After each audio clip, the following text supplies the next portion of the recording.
is Shelly, and I am the author of Ghost Sitter, and Mustaches for Maddie, and Squint, and Willa and the Whale. I am coming to you live. It's actually not live, I'm recording it. I'm live right now, but the recording's recording from my bedroom because I am sick. And when you're sick in a family of 7 people, you end up stuck in your bedroom because you don't want to get anybody else sick. So I'm quarantined in quarantine. Like, it could get worse. It really could get worse though. So I'm doing okay. My fever's high, but I'm not bad. So I'm counting my blessings. I am going to read you some of Willa and the Whale. I'll read a chapter or 2 today, depending on how fast I can read. I actually can read pretty fast, so hopefully it's not too fast. And then we will take it from there. Willa and the Whale is by Chad Morris and me, Shelly Brown. This is being read in conjunction with Shadow Mountain Publishing, who has given us permission to read it and broadcast it. So make sure to thank them. Chapter 1, Trained by the Best. Willa Twitchell, Journal Number 2, 3 years ago. Yesterday at school, Nolan Rossi made fun of my whale drawings and called me an ocean freak. When I said he was a basketball freak, he said at least basketball was important. What? I like basketball, but it isn't nearly as important as the ocean. The ocean covers 70% of the Earth's surface. Basketball courts don't even cover 1%. The ocean helps regulate the temperature of the Earth. The ocean provides the main source of protein to more than 1 billion people. And I bet Nolan knows nothing about the amount of important medicines that we have found over the years in the sea. And who knows if we might find a cure for cancer down there. Plus, there are creatures and mysteries in the ocean that we haven't even discovered yet. That's why my mom once said, "The ocean is filled with more wonders than the most brilliant explorer could ever discover or fully appreciate." And she should know. She's a brilliant marine biologist. But that's not even the best part. After she said that, she looked at me and said, "Just like you." She compared me to the ocean, filled with wonders. I love it. Nobody compares the people they love to basketball. That's just weird. Ocean wins. Take that, Nolan Rossi. A whale surfaced, rolled on its back, and slapped the water with one of its huge fins. Gallons and gallons of ocean splashed up when a flipper the length of a car slammed down against it. Perfect. It was like the whale knew that I needed to see that today. "That was a humpback," I called out, leaning against the railing and filming with my phone. This was going to be one of the best shots I've taken in 12 years. Well, I'm not sure I can say that, being 12 years. And knowing that I haven't taken any wildlife pictures in the first few years, I couldn't even wipe my own nose. But it was going to be really, really good. Probably, my dad said, scratching his beard. I'm not quite sure. I guess he thought I asked him if it was a humpback, as if I couldn't recognize one on my own. I'd known those bumps along the fins anywhere. He wasn't really paying attention. Classic dad. He wasn't like me. I came to be here, to surge up and crash down with the waves, to search the endless blue for a sign of something amazing, to experience it, just like I had been taught. And I especially needed it today. Dad knew that. That's why he brought me. We had enough bad in our lives, and it was time for something good, something remarkable, like a 33-ton whale doing acrobatics out of the water. But Dad kept trying to talk to me about the bad stuff instead of enjoying the nature show.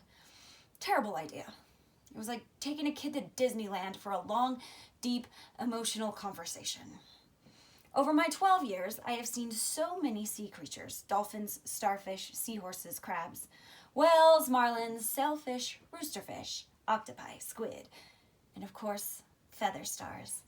And that wasn't even close to half of it. I'd rather see a lionfish than a rock star, or a mandarin fish than a famous actor. I know, I'm weird, but it's true. "Are you doing okay?" Dad asked. When I was younger, he used to try to really win me over with all of my attention before asking serious questions like that. He'd do like a simple magic trick, pulling a coin out of my ear and making it disappear. Then he'd get all serious. But now I'm too old for any of that. Plus, who needs magic tricks on a whale watch anyway? I didn't answer. I pretended his question got lost in all the chatter on the boat.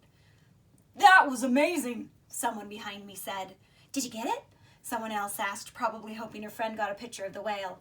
I doubt they got it as well as I did. The trick is to be filming long before you need to. You can delete it later if nothing happens. I wish my shot had been framed better, but it was still really cool. Everyone on this whale watching boat was getting what they paid for. This humpback was a total show-off.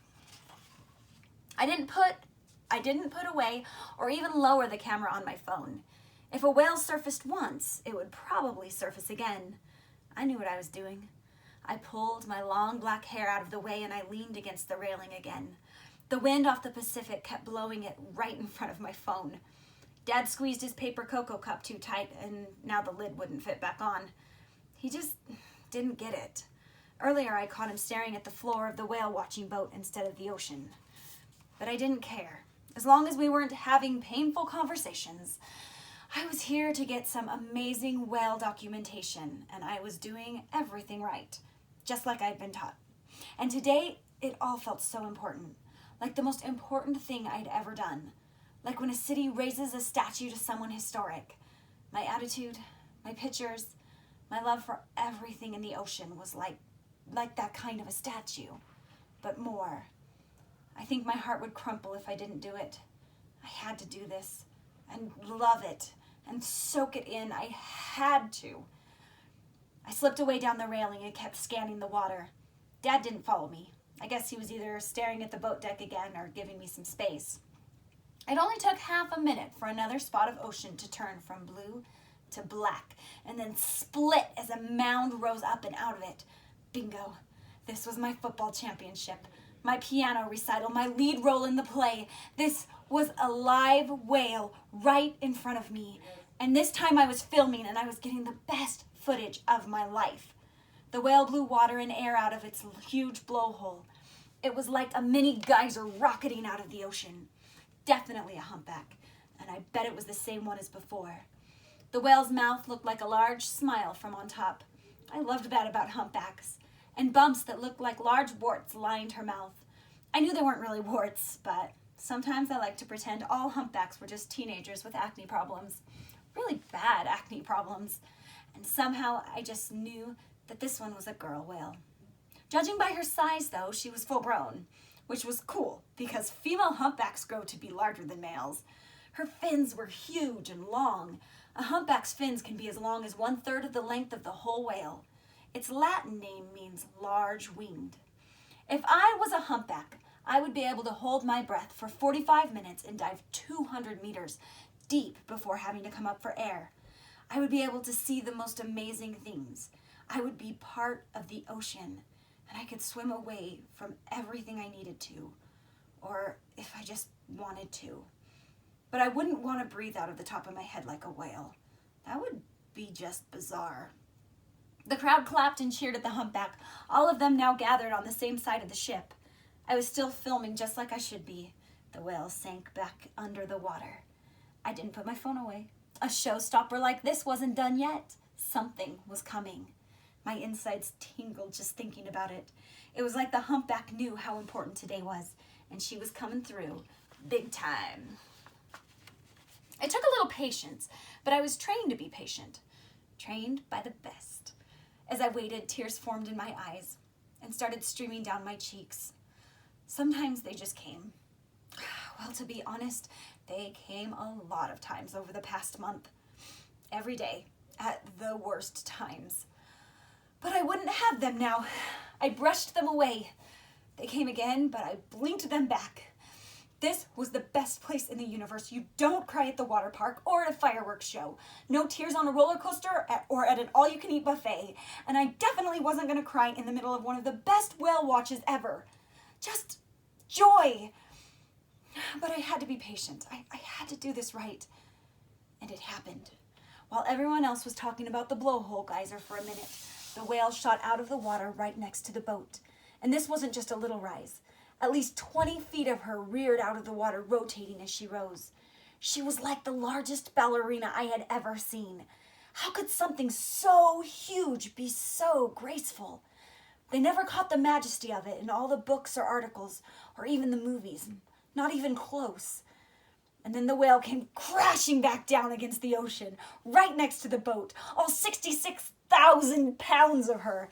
At least that's the average size of a full-sized female. The landing wasn't nearly as graceful. The ballerina became a linebacker tackling the water. Kaploosh! So incredible. And I filmed it all, waiting to pull my phone in at the very last second under the cover of my poncho. I always wore a poncho on a whale watching trip. Again, I was trained by the best. With a poncho, I wouldn't get drenched by all the water the whale splashed up over the whole deck. We'd be swaying and bobbing up and down for minutes after that one. It was like we had been cannonballed, but by an extra long bus. Plus, the poncho would protect me if it rained, which it does a lot off our little island on the coast of Washington State. This was all so cool. Like, cooler than the Hadal Zone. The space in the ocean thousands of feet below water that's basically freezing. Like, cooler than that. Not a time for crying. I blinked some more. Whoa, someone said. It soaked us. Man, I hope it's not ruined, someone else said, who probably wasn't as fast with their phone as I was. The humpback splashed everything. Mine too. The face was dripping wet. My face was dripping wet. My long black hair clinging to my cheeks and neck where the hood didn't cover. And because this year I had grown so much, my poncho didn't fit as well as it used to. My legs from the knees down got splashed. But it's okay, because now I'm over 5 feet tall and can see over people better than I could have before. I laughed and clapped. Not as loud as I had done before on other whale watches. I mean, only part of me felt it. But I clapped anyways. I had seen whales before, but this one was acting like a star at SeaWorld, and she had splashed us better than if we had been sitting on the front row. The whale did its best, like it knew today was special. And I did my best too. I kept clapping and hooting well after everyone else stopped. But the more I clapped, the more the tears came, and it was like they were connected. At least I didn't have to wipe them away. After the humpback drenched us, no one would notice the salty tears mixed in with the ocean water. I did get quieter when my voice started to break, but I had to cheer. That's what us whale watchers and dolphin gazers and sea lion observers do. This was our championship win, our trophy. That was what I was trained to do, and I was trained by the best. She really was the best. I wiped my face again. I wished a wish as big as a blue whale that the best could be here with me, like she used to be.